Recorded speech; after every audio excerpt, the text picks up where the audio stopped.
banyak orang yang puasa dia dapat lapar dan dahaga. Ya. Kedua, ada nilaian sikit. Sebab puasa makna dia apa? Imsak. Imsak makna tahan. Sejak daripada mata terbit fajar subuh sampai terbenam matahari. Ya, tahan. Ada 3 imsak. Imsak yang pertama tadi sekadar lapar dahaga. Itu tak ada kualiti. Imsak yang kedua, imsakul jawarih. Dia puasakan segala anggota yang 7. Mata tidak melihat benda yang haram, mulut tidak bercakap benda maksiat, telinga tak mendengar benda yang dilarang, kaki tangan tak berjalan tempat yang tidak diridai oleh Allah, mulut tidak masukkan makanan-makanan yang tak diizin. Ya, 7 anggota dijaga. Ini dah ada kualiti. Ya.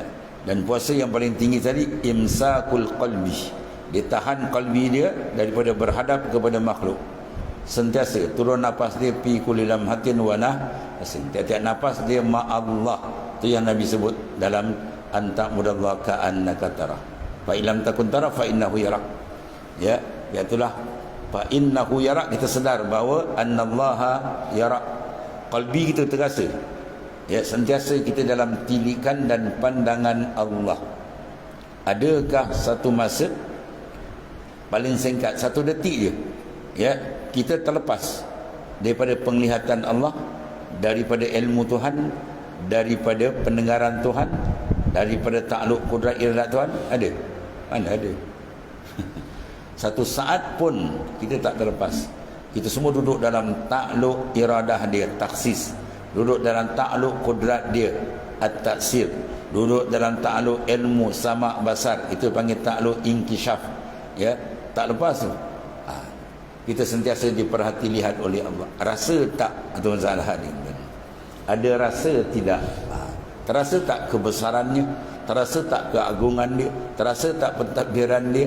Allahu yudabbiru samawati wal ard. Allah Ta'ala yang mentadbir langit bumi. Kana Allah wala syai'a ma, telah ada Allah asal azali, satu benda pun tak ada. Bayangkan ketika satu benda kita pun tak ada lagi. Dah ada dalam ilmu Tuhan apa yang nak dijadikan. Ya, dan ditaksis oleh iradat siap. Ya, diri kita ni lahir mana, tempat mana apa sekarang, setiap saat semua dah diatur.